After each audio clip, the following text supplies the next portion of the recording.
Good morning, my artsy friends. Happy Monday morning. Welcome to our regular scheduled live. My name is Ken Johnson, your thrifty apprentice, and I hope that you all are doing well. I am so glad that you, at some point, have decided to take time out of your day to jump over and join in the creative community that we try to craft over here. How was your weekend? Do jump in the comment section if you're here live and let me know, how your weekend was. What did you work on? What did you paint on? So that we can talk about it a little later. And if you're watching in replay, definitely jump in the comment section and do the same. I'm always interested in knowing how you all's artistic journey is going. I think it's so interesting to just kind of communicate and see where everyone is. I don't know. I just like the camaraderie, I guess. So we're gonna go ahead and kick off today's live talking about exactly what we're centering the live around today, which is the current running Thrifty Cheap Art Challenge, which is running throughout the month of September. Now, I need to get some things kind of clarified from the top of the video, and this is something that I wish I had have known going into planning this year's challenge. I didn't. I guess I do kind of blame myself because I should have done a little bit more research, but you know, I'm just going to show you where we are with the whole situation. So, it turns out Instagram has changed the way their algorithm works. They have moved away from a hashtag driven um, search engine to a AI driven blah blah blah. So I covered it a little bit in detail yesterday on Watercolor Sunday Fun Day. If you caught that over in the creation station, which we will talk about what we did there just as a quick preview in 1 second. But I really wanted to get this covered from the top of the live.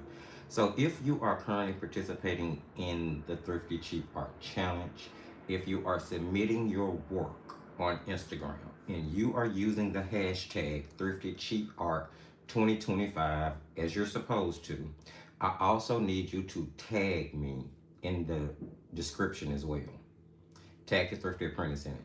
For some reason, when you search the hashtag, it doesn't pull up all of the participants or all of the submissions that have been made. And I've kind of talked to some other people who have told me they've had similar issues with searching out the challenge.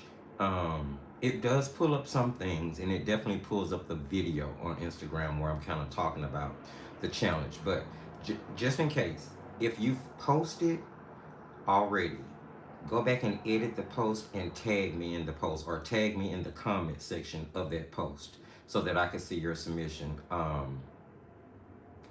And next year, because I'm not going to stop doing it, next year when I plan this out, I will figure out maybe another platform or another way for us to share all of the submissions and everyone to still be able to get a chance to see what everyone is doing.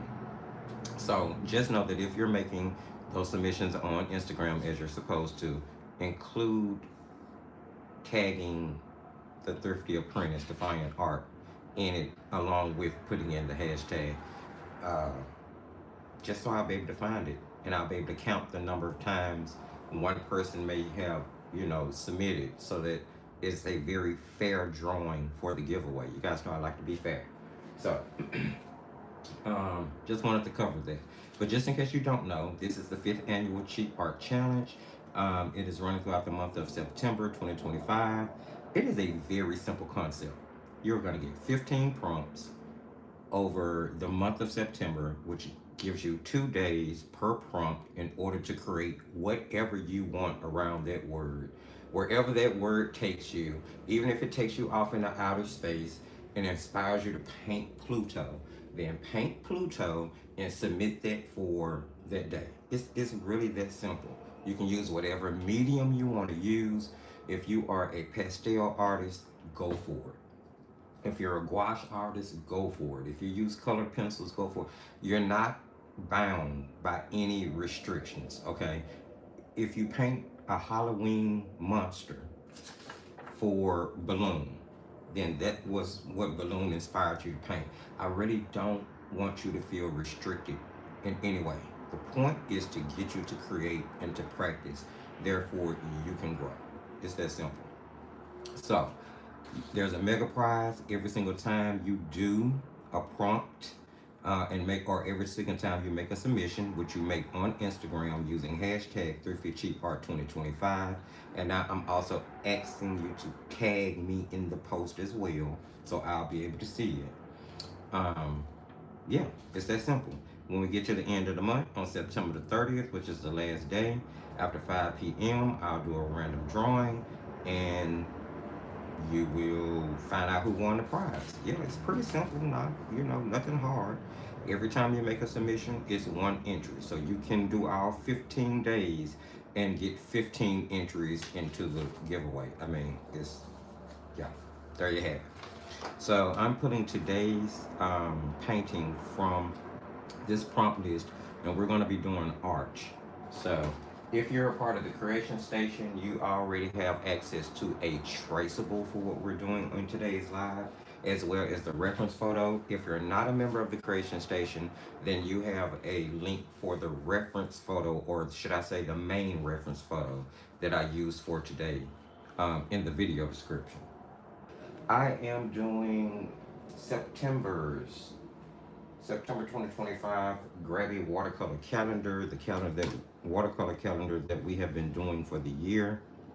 Now, I'm not a big fan of the paper that the calendar is printed on, so I have cut out a separate sheet of paper.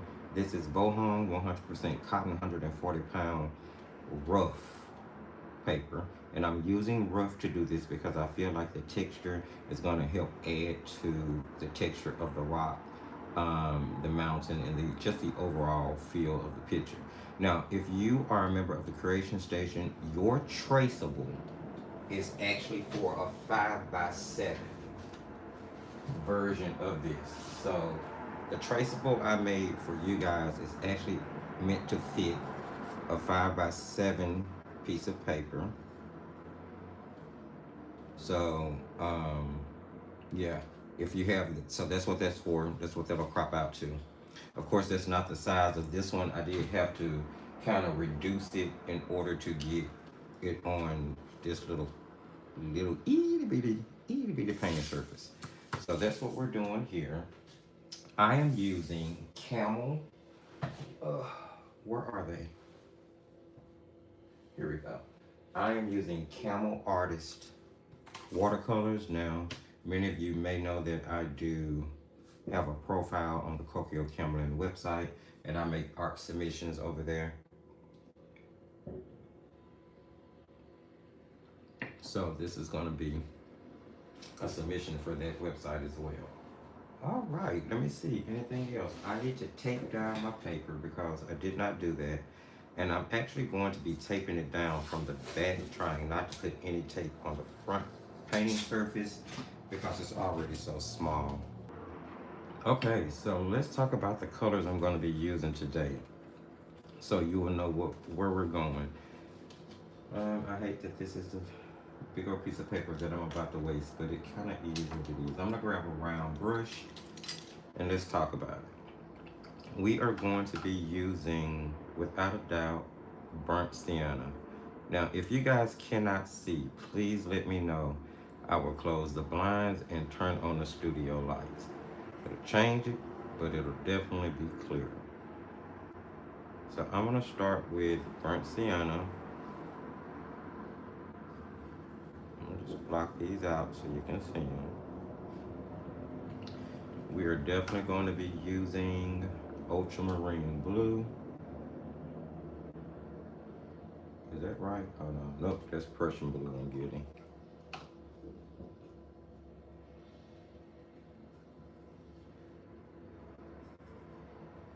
I think this is going to turn out pretty decent on rough watercolor paper. So we're using ultramarine. Let's see, we're going to use yellow ochre.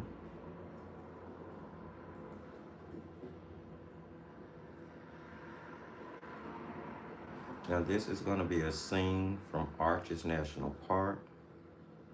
It's probably the most painted arch. Now, I did paint a version of this actually during 2024's World Watercolor Month. So this is the version I painted back then. It was just a little square. Not that the one we're painting now is going to be much bigger.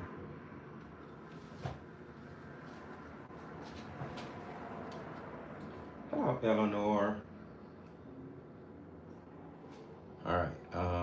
Let's see. What else do we want? We're going to end up using a little Scarlet Lake. Now, you don't have to have the exact colors I have. I just want to show you the palette that we're using so that you can adjust accordingly. Uh, hmm. Are we gonna need anything else? I think I want to do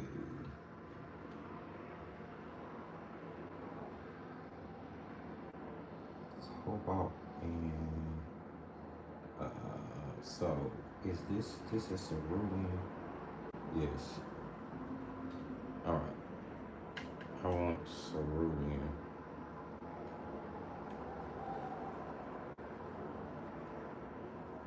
That's cerulean. Okay. Cobalt. That's camel. That must be, what is this?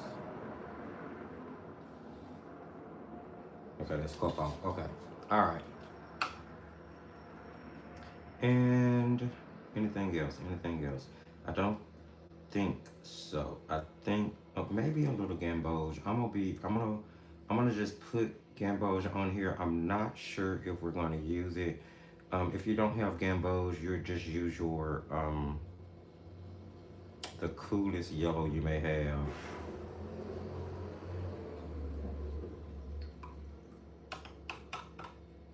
Cad medium, something like that. All right. So those are the colors that we're using. Look at that that ultramarine starting to granulate. That's beautiful. This Fayette's paper that I was swatching on, just in case anybody is interested. I ordered a bunch of it. I've been thinking about binding some sketchbooks with it, but I wanted to play around with the paper first to see what the quality is. I never noticed how thin Fayette's paper is. It says it's 140-pound cold press, 100% cotton, but that is thin. I would have took that to be somewhere between 90 and 117 pounds personally, but what do I know, right? So I'm gonna switch over to a, I'm using round brushes. I think I'm gonna use nylon brushes just for water control. Um, Outside of that, I would suggest maybe a synthetic squirrel, a synthetic sable, or whatever brush you like to use. You know, use whatever you want. I'm gonna go with some rounds here. I don't need anything too big.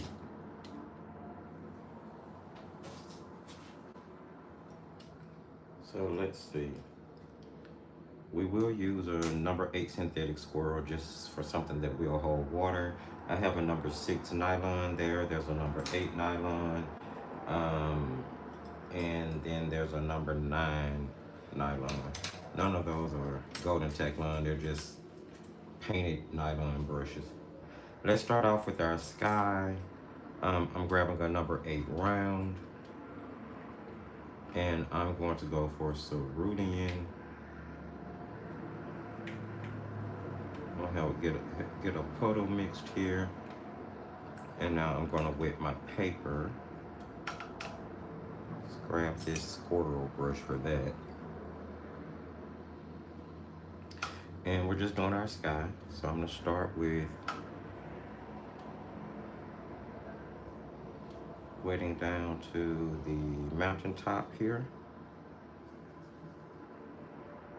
This is only the second or third time I've truly ever painted on rough paper, so this will be interesting for me. I like to experiment though, so. And I'm just gonna get all of the area that would be considered sky wet. Now, I love Bohon paper. it is definitely amongst my favorites. Their Academy as well. Very nice paper. So when I saw the rough on Temu, I was like, let me give this a try. The only thing is it came from Temu, so there's a good chance it could be a batch of seconds or write-offs. So let's see here. I'm grabbing some of that cerulean and I'm gonna start in from the top of my paper. Love that texture, love that texture. Now, I am honestly looking back and forth between a couple of photos. As I said, for the reference photo, I did link the main one that I used to kind of sketch the arch from, but I'm actually painting from a few photos, and I'm going to take quite a bit of artistic license with this. My object is never to copy a photo. That's what the photo is for.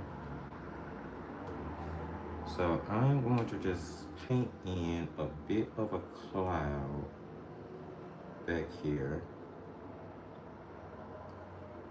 Just one. And I'm going to do a lot of squinting throughout this at my main photo. Right now, tackling the area under the arch, leaving a strip of white in there. Because as I told you guys, I wanted to, we're going to have a cloud back there.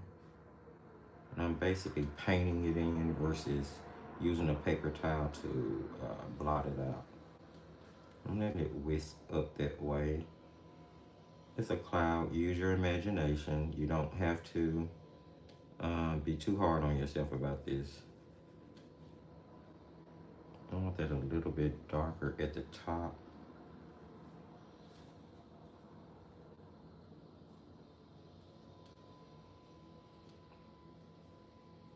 That way we'll have some contrast in that white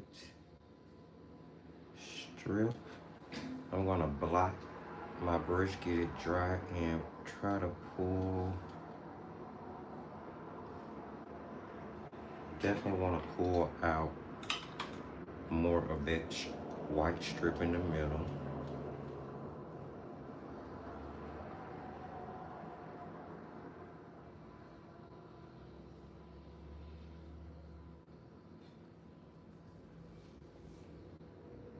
So it's just gonna kind of put a cloud back there. Just one long kind of continuous kind of thin strip, and we're gonna add some detail to the bottom of it, bring it out a little bit. So we'll give it just a second to start doing some drying, and then we're gonna brush in a little bit of shadow on the bottom of it just to kind of make it stand out and break it up just a little bit. If you need to, grab yourself a paper towel and blot so that you need to lift back some of that white like so. Before your paper has a chance to dry, you can blot it out like that.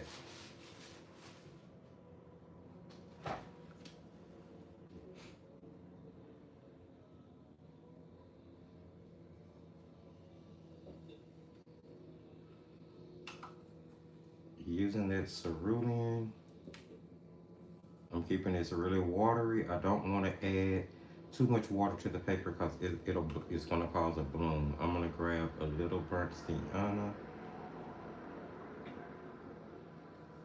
I'm trying to grade this down really quick.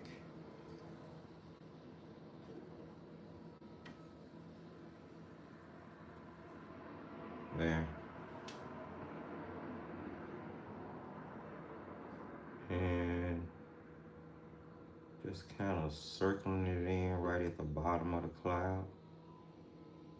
I'm gonna go back and blend it out, don't worry.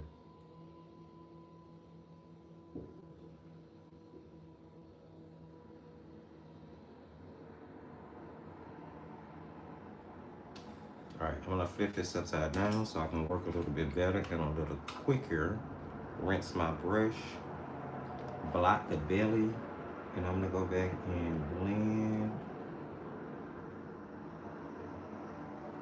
Again, being sure not to add too much water to the paper. Oh, I love this rough texture. This is nice.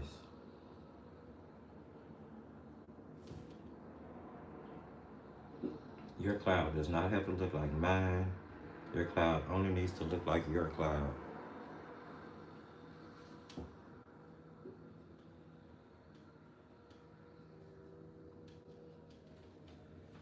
I'm going to grab a paper towel and just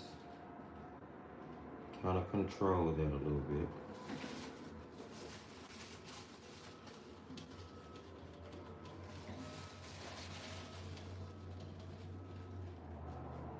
And it kind of helps to add texture to it as well. And that just gave me a little rolling cloud in the background. You can break yours up a lot more if you want to. I need to put some more spaghetti in there.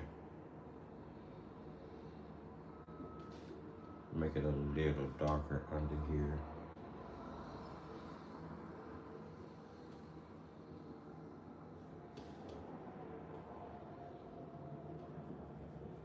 And I'm just kind of dry brushing color.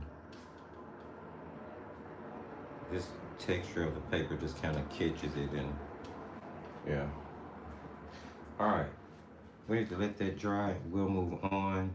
What's gonna happen is we're putting down basically a wash of burnt sienna over everything else. What I'm trying to do is make all of the colors behind the arch very dynamic, so the arch pushes forward towards us. Because we're not going to be using a lot of warm tones in the foreground to bring the image forward. So everything that we put in the background, I'm going to try to keep really cool, leaning, desaturated, so that it forces the mid-tone color like the burnt sienna that we're going to be using mainly to push forward. So we're going to be doing shadows back here. Now the reference photo is really lit, and this is where I was telling you I'm going to be using a lot of artistic license, because we're going to kind of shadow out the mountain background so that what pushes forward is the arch. All right, so let's keep moving. Let's keep moving here. Hi, Ruby. Let me switch back over to that synthetic swirl, simply because it's holding a little bit more water. I am going to drag my bristles on the side of my water bucket just to wipe off any excess water. And let's make us up a really big wash of the burnt sienna. You may be using Indian red. Maybe you're using Venetian red. You might be using a color called light red. I've seen many different variations of what in most budget paint sets is PR 101. Now, in your legacy brands and in your more professional paint sets, you may find that your burnt sienna is going to be a PBR 7. It just really depends. All right. Want bigger wash. I need a bigger wash because I want it continuous, and I don't want to really have to go back and mix up another puddle. All right, but I do want it watery because this is going to be our first layer, and we want the shift. I'm not going to wet the background.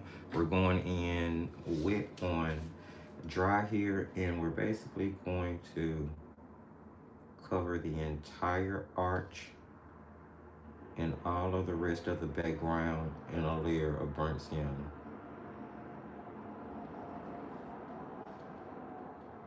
Now I'm going to try to keep this as flat as possible, but I'm not going to really worry about it if it's not, because we're painting rocks. So there's that.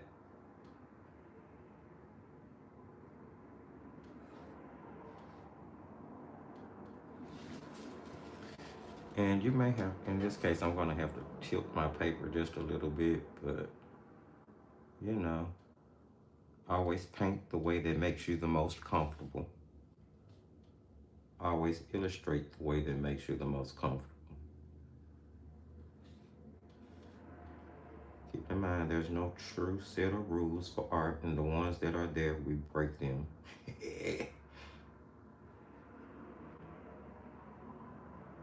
Respectfully.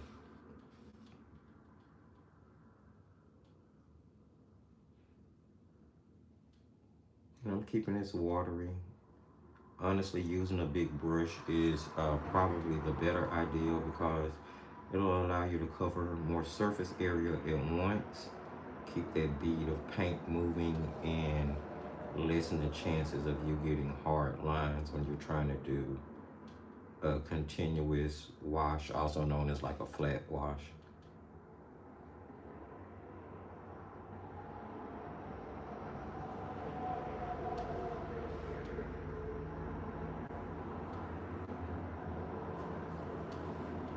I love the texture. Look at that. That dry brushing is gorgeous.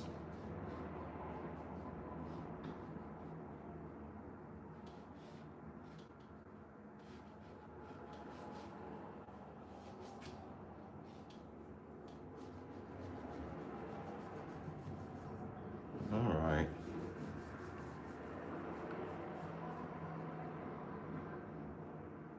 If anybody's wondering why I'm having to scrub so much, is because I'm painting on rough paper.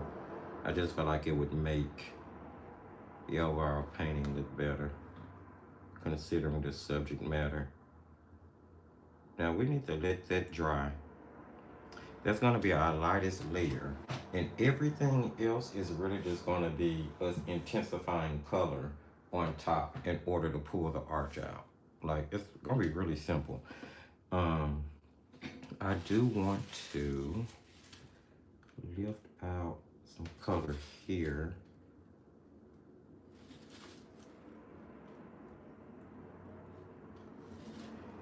And here.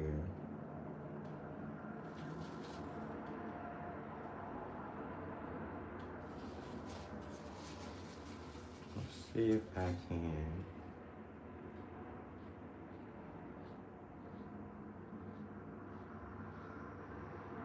There's some places where I'm going to be putting a few more color, a little bit more saturated color that you'll be able to see. And I don't want it to get muddy, so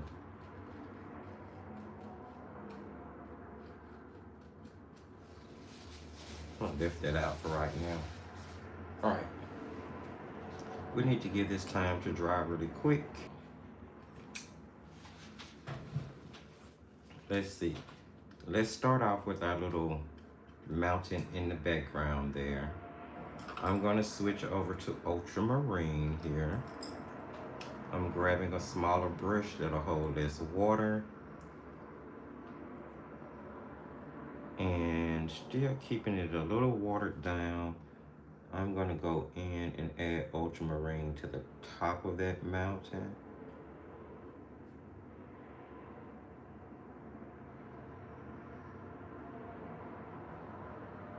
That smaller mountain back there. And I'll grab burnt sienna without cleaning my brush. Add a little of that in.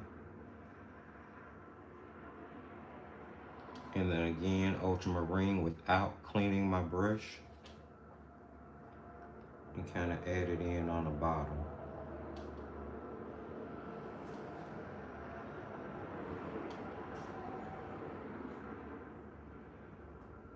And we're just gonna let them colors blend together back there, and that's gonna make that mountain range. That little smaller mountain range back there. All right. Now I want to do this little guy. The next one up, which I really need to allow that time to dry. But we're just gonna keep going, because I really don't want to turn the hairdryer on again at this point. So let's work this way so we can give it a little bit of time to dry. And we'll start over here. Now we're going to start with burnt sienna. We're going to paint wet into wet, and we're going to let the paints mix on the paper. Now you could actually mix on the palette if you want to. It's completely your choice. I'm going in this direction because I really want to see what it's going to do on this rough paper, the type of texture it's going to make when I mix ultramarine into the burnt sienna wet on wet. But you make your mixture however you see fit, whatever's comfortable for you. All right, so basically what we're doing is we're going to try to paint midtones and darks at the same time here. So now I'm not going to put down a photo of ultramarine, and I'll show you why in a minute. So I think this is good. Let's go in and paint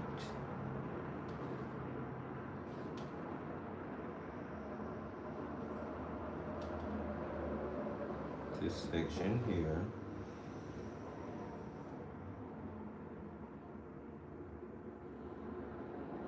And if you have a little bit of blue that ran down into the top of that mountain, it's only going to define it a little more to look really, really nice.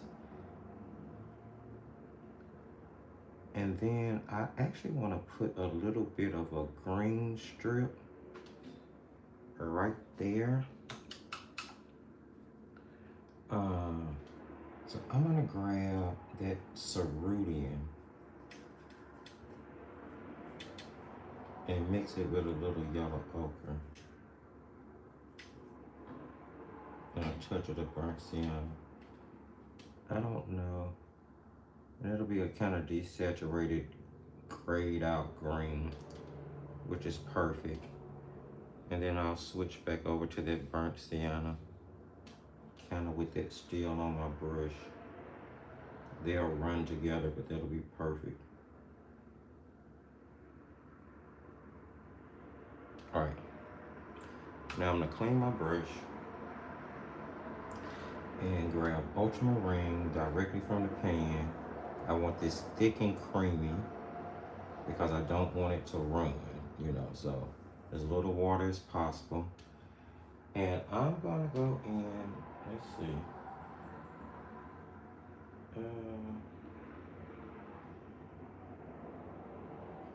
Here.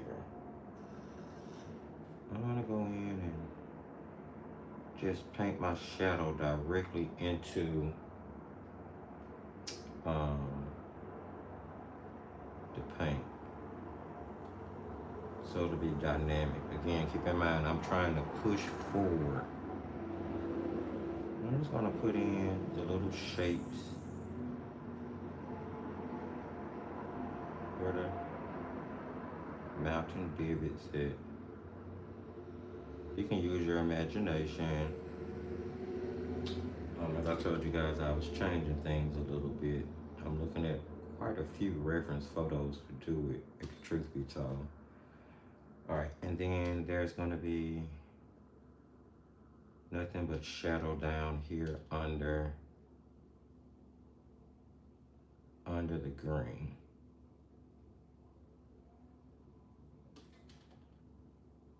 Right on the paper, right on the paper. I'm just experimenting with the color. Let me move on to the next section where I'm gonna put burnt sienna right up in here.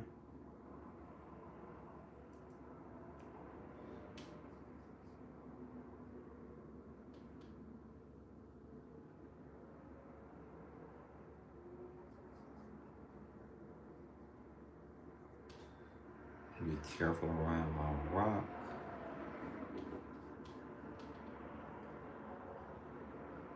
And I'm gonna do some connecting here. I need to put a little bit more, needs to be a little bit wetter. And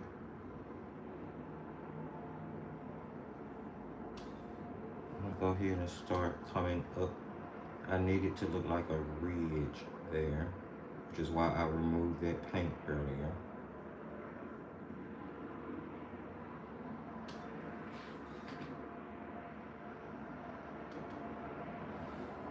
red with a little, and I'll probably put a little stroke of like yellow ochre on that or something. Maybe even that green color I mixed. But for right now, I'm going back into ultramarine. Again, you want it pasty, as little water as possible because you don't want it to blend and bleed too much. Um, there's shadow here.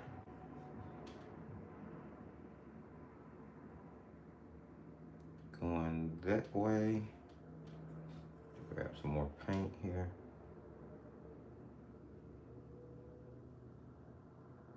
There is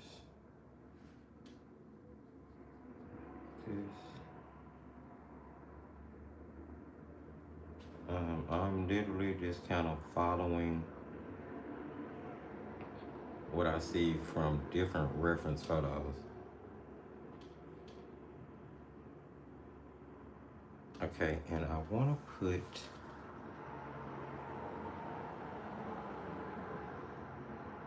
this underneath this shadow. So it stands out. Oh yes, I like that. I like that. All right, I need to do this little section over here. And let's grab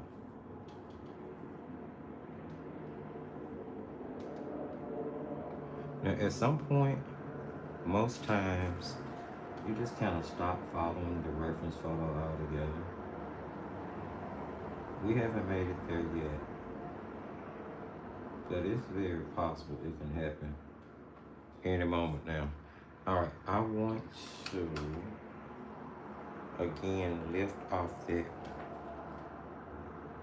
ridge. I need that ridge to stay white.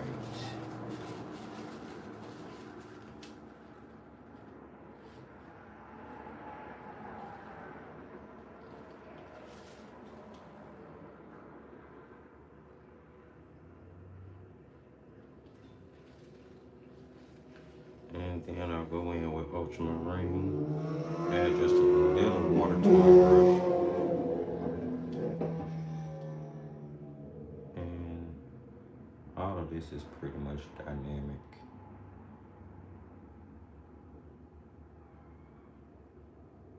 All right. I think I'm good with that.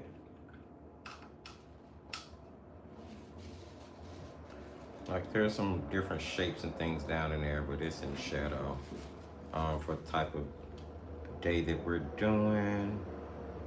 And I think I need to let this dry before we move on because now the only thing left to do is the arch. Now that green color that we made, I'm gonna grab it and kind of slap it in a little bit, kind of dry brush it in. I love dry brushing on this paper. It's so cool.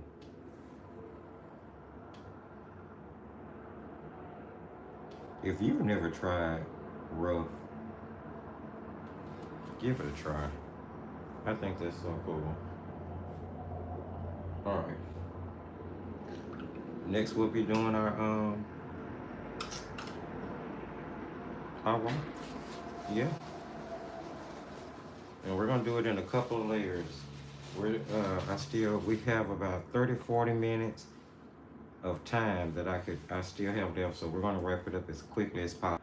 So what we want to do at this point is get us a burnt sienna mixture that is pretty saturated, because what we're doing now is we are about to start adding midtones, and we're gonna do this in layers.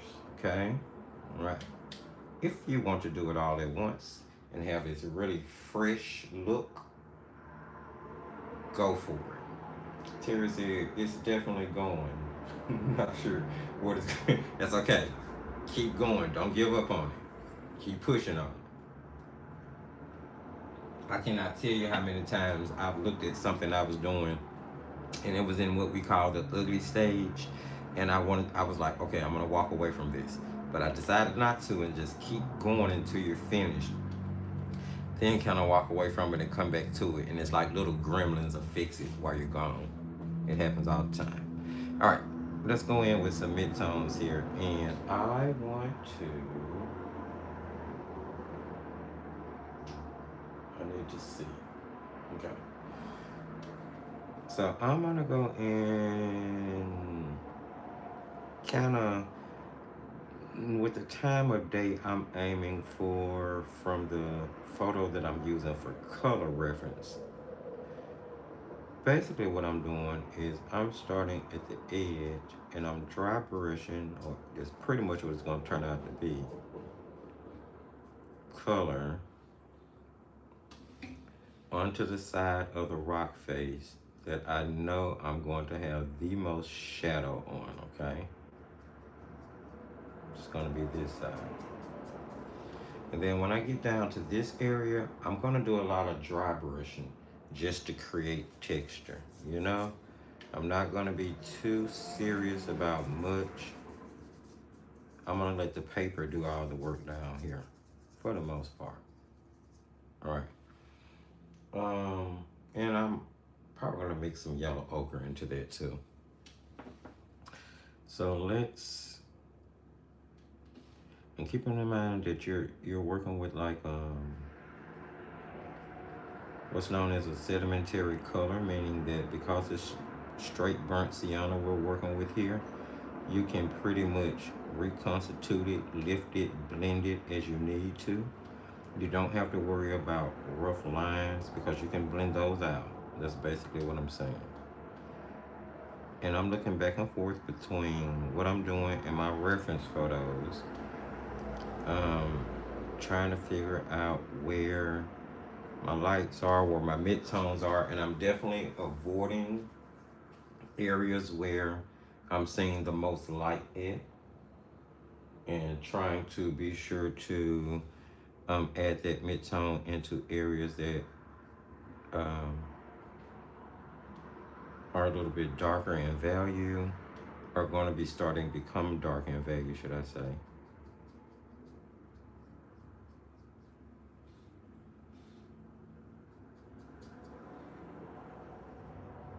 So pretty much all of this is getting mid-tone coating. And again, I'm letting the paint run out on my brush as I do this. Keeping in mind that I'm not using a brush that holds much water to begin with.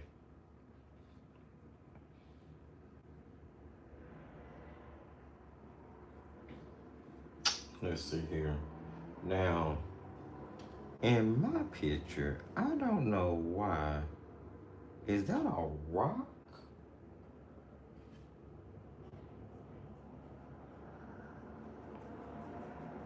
It's gonna become one, whether it wants to or not. And again, a little water, a little dry brushing. I would add a little yellow ochre to a little of that burnt sienna.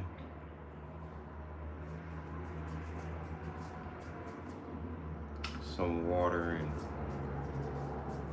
whatever. Because it would be a little bit warmer in the foreground.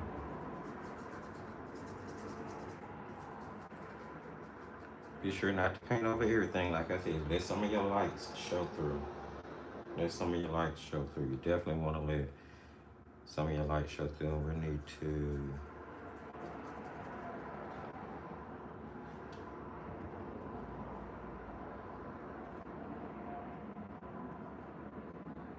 all right. I'm gonna rinse my brush and I'm gonna go in after blotting it. And I'm gonna go around and just kind of blend in any areas where I feel like it's too harsh of a transition. Keeping in mind again, we're working with a sedimentary color, so it'll actually allow me to blend it in. And always turn your paper, make it comfortable for you.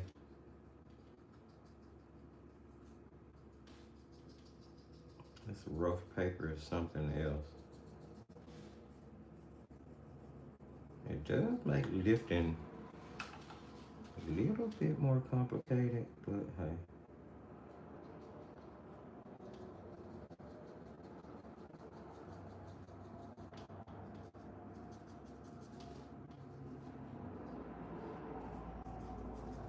All right. I think I'm good. We're gonna have to let this dry completely, and then we're going in with shadows. And don't worry, we're gonna get to the little small details too.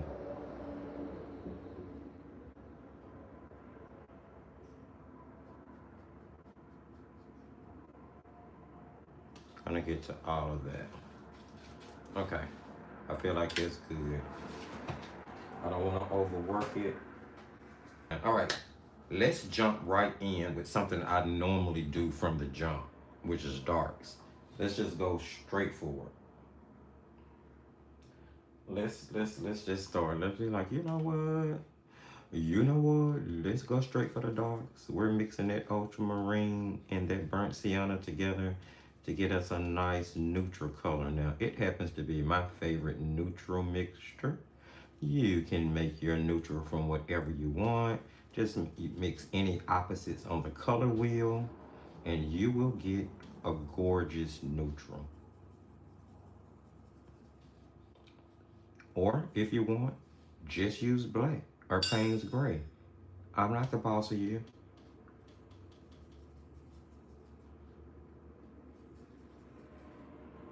I am not the boss of you. I'm just making suggestions. All right, I like that. It's kind of vibrancy and natural. So now I'm going to grab burnt sienna because I don't want my neutral to actually be black. I want it to be sort of a chocolate brown. And I'm gonna go in and start to hint it where there are shadows.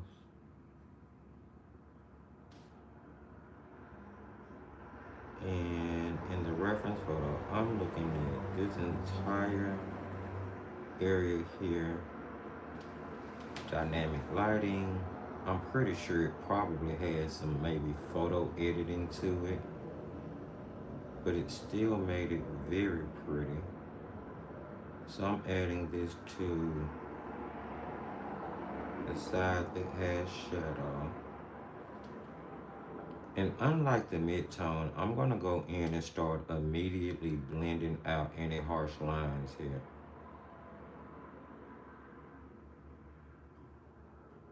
So I'm gonna immediately rinse my brush, blot it, and I'm gonna go in and see if I can blend those lines down and make them soft. It's gonna blend that color out and give you a soft transition between your darkest color and the mid-tone that you painted in earlier.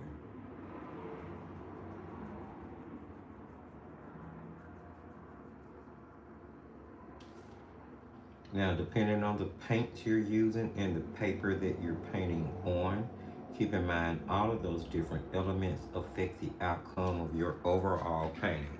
So, never hold yourself to the standard that you see me painting. I mean, you know, you never know. I might, the supplies I'm using may have magical powers, right? So, just be kind to yourself.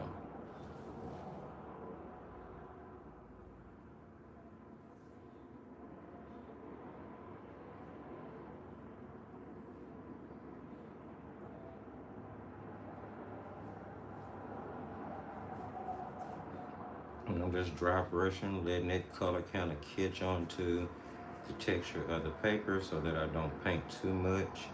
And it's going to force some of the color up under it through. So, you know, makes it nice, makes it nice. All right, I want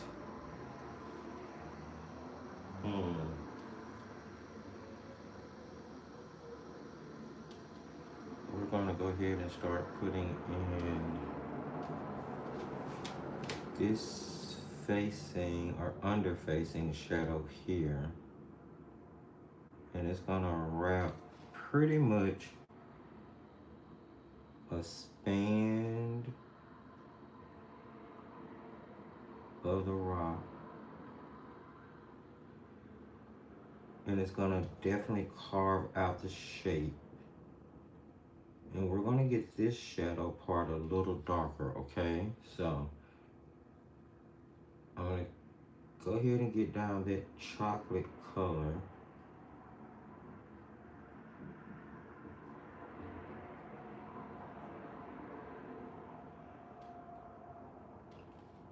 And I need this to be a little bit more dynamic, so I'm going to kind of get into the more neutralized gray here.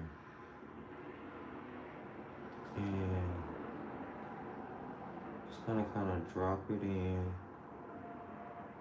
around the outskirts of that chocolate brown. And if it wants to bleed together, I'm gonna let it bleed together.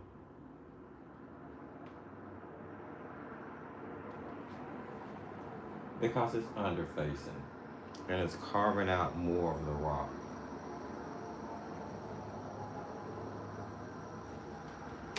Okay, so now I'm going to start very thin lines to start just emphasizing some of the rock shape.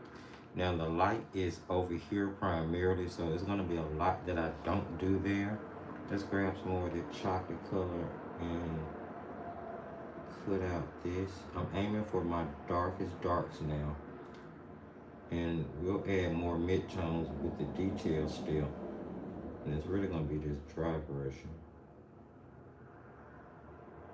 And I want to add a little bit of that darker tone, that darker neutral into there. Okay. And then we have that same sort of divot that's going on like right up at the top there. So I'm gonna put my chocolate color here.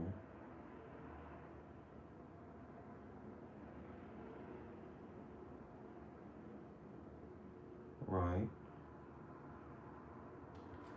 And then I'll grab a little bit of the neutral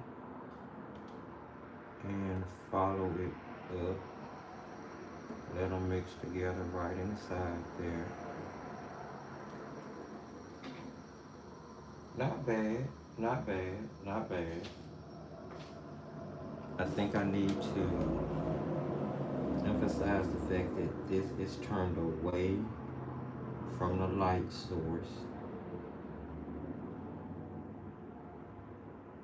down the entire side.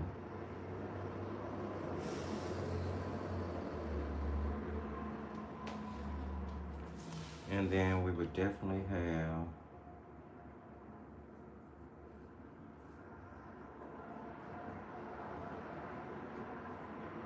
this in shadow.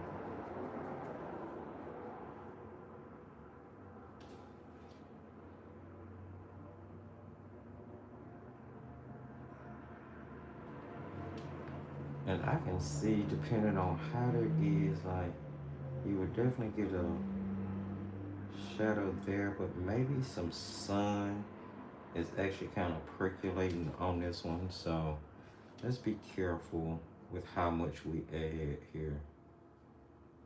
Just cutting out some rock definition. Starting to go into the detail stage just a little bit.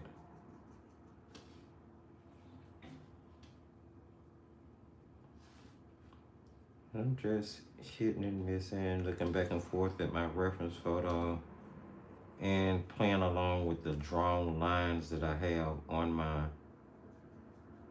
that are still on my paper. You guys know I leave my graphite.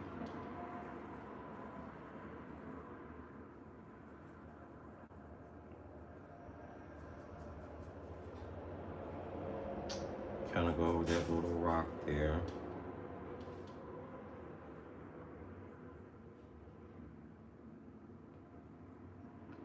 Go down those lines. I'm going to put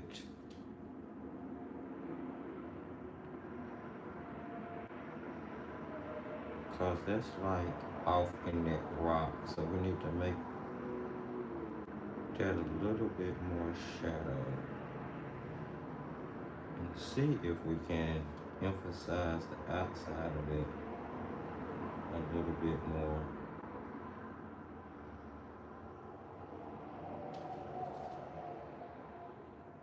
All right, I'm not mad at that.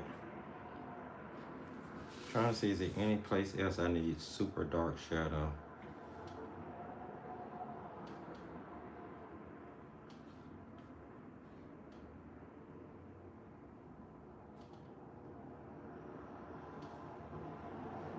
A suggestion on that side a little bit. All right, now I'm going to start dry brushing on more mids, going back to that burnt sienna.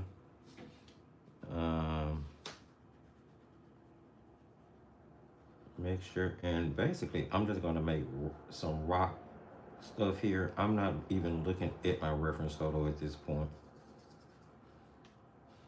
Again, I'm going for a painting of this National Park's rock. I'm not going for photo, realistic, anything.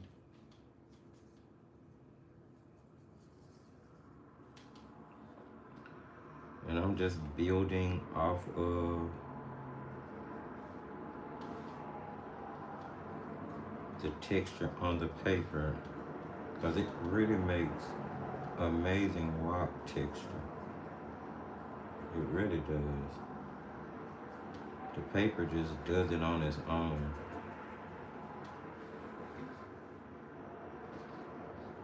And the more little blemishes you add, like the more, you know, I'm kind of paying attention to where they may be. Like there's like something there.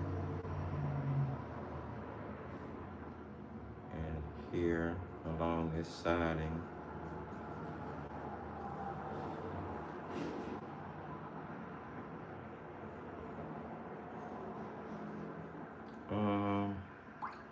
I want to add a little bit more yellow ochre to the foreground, so I'm literally putting on a wash of yellow ochre.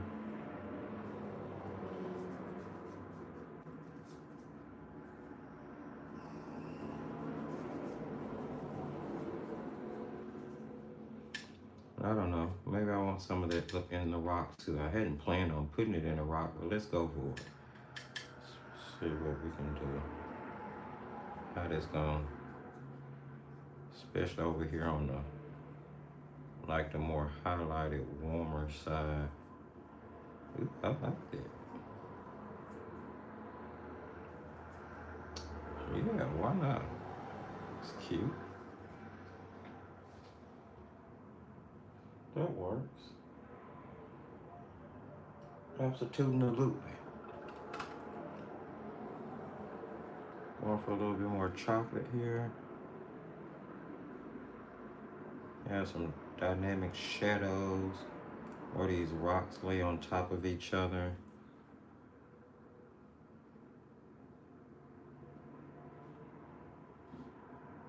I'm just playing now. You can stop whenever you want to. Let's see. However you want to, whenever you want to, you can stop. I'm really just playing at this point. I like it. I don't want to go overboard with it, but it's so cool. Especially seeing how it's so different from the first one I painted. I'll show you the first one again. but I am going to probably call this a wrap. I think we have a very good impression of this arch. You can do as much detailing to this as you want to. I wouldn't outline it because you don't want it to look cartoony. I think it could do for some splatters just to give it some more texture. It's rock. It's a rock, for goodness sake. Why not? You don't have to do this. Don't say thrifty. You didn't have to splatter. Yes, I did. You don't have to though.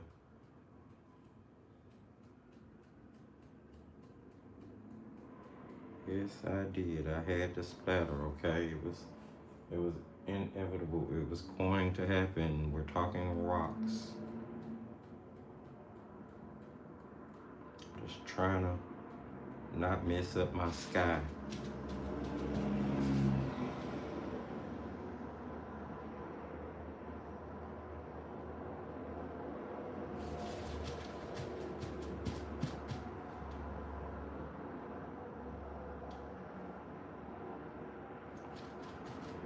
I could have used a credit card scraper.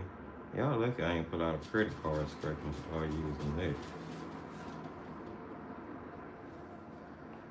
But there, I feel like it at least look rocky now.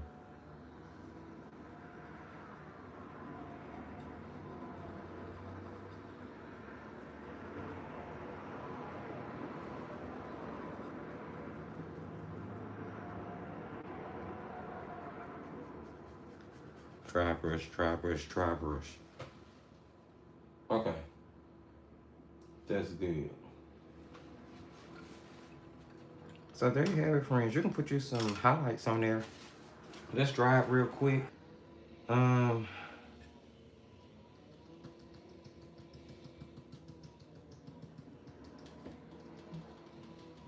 I don't want this too harsh.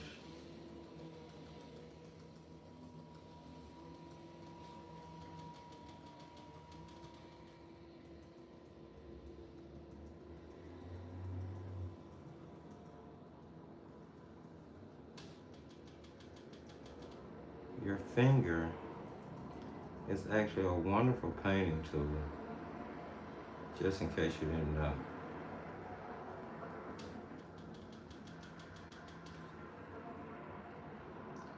Absolutely amazing painting tool. Now, what I'm doing is called stippling, and I'm not going overboard at all.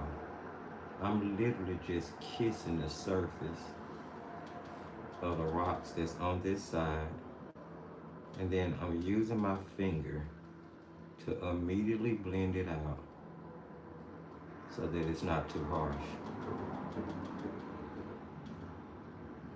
Now, you don't have to do this, of course. You don't ever have to do anything I do. Take it in your own direction, do your own thing. Always. But there. I just wanted to put a few highlights in that rock. Just a little bit.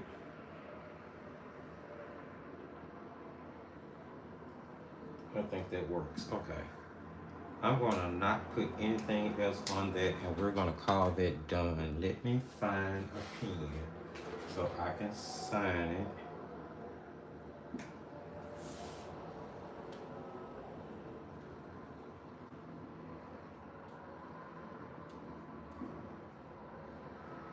All right. And there you have it, friends. There is a arch. Hopefully you enjoyed that. Didn't take too long. It's really quick. I may repaint this again on 5x7 paper so I can actually insert it into the book that I've been doing all of the other cheap art challenge projects in, simply so that I could put the same lineage up under it. So I may actually do this again on a piece of rough 5x7 paper. and then just transfer it to the next sheet in this book. So it'll be in here with the rest of the paintings. If you're watching in replay and there's any questions about anything that was done today, any supplies that was used, any techniques that were used, don't hesitate to drop them in the comment section, and I will get back to answering those comments as soon as I possibly can. Thank you, Eleanor. Thank you. It's pretty representational of what I'm going for without being like a copy of a photograph. Oh, it's for an hour painting. It's not bad. I could actually do a lot more detail to it if the truth be told, but I think this kind of conveys the entire point. And hopefully you all paint it along, or you're going to go back later on and give it a try. And if you do, don't forget to send it to me. Let me see it. Thank you, Terry. So basically what I would do now is lift this off, remove, and I use painter's tape so it won't damage my paper. Now, the back of the rough paper is more like a cold press texture, which I think is cool. And that's gonna go here. But I think what I want to do first is wrap it in a piece of plastic and put it under something heavy. So basically what I'm going to do is I'm going to spritz the back just a little bit, just moisture just a little bit. Put a piece of plastic on it and then sit a couple of books on top of it so that it'll lay out completely flat once it's dry. And then I'm going to adhere it to the top here, so it will be September's watercolor calendar. And there you go. So friends, hopefully you saw something, picked up on something, heard something you like. If you did, don't forget to sprinkle a little love while you're here, and go ahead and give the video a thumbs up if you're watching in replay. Don't forget to do the same if you saw anything that you like. Feel free to share the live, because it will help the algorithm learn that it needs to do better with my videos. If you're new or returning and you haven't subscribed, now's the time to go ahead and hit that subscription button and notification bell. That way you know when we upload pre-recorded videos or when we go live. I try to keep it as fun as I can, and I encourage you guys to participate as much as you can always. Check the video description for all of the relevant links. You'll get the reference photo, or the main reference photo, should I say, from today's illustration. There are links for the Defiant Art website, where you'll find all of the information on the Thrifty Cheap Art Challenge, as well as Instagram and Facebook and blah, blah, blah. Keep in mind that if you're participating in the Cheap Art Challenge, when you upload your submission onto Instagram, you're going to include two things. One, hashtag Thrifty Cheap Art 2025, and tag Defiant Art, the Thrifty Apprentice, in it. Be sure to tag me in it so I'll be able to see it. All right, so go out, enjoy the rest of your week. We'll have a pre-recorded video dropping this Wednesday on a travel art kit, so you'll get a chance to see that. And then this upcoming Friday, there'll be a pre-recorded product review dropping for the Uptrek Artist Gouache. So that review will be coming out this Friday. And Patreon, I'll let you know as soon as I can about the creation station tonight. In the meantime, enjoy the rest of your week. Remember, I artsy love you, and as I tell you at the end of every single live and video, just keep creating, my friends.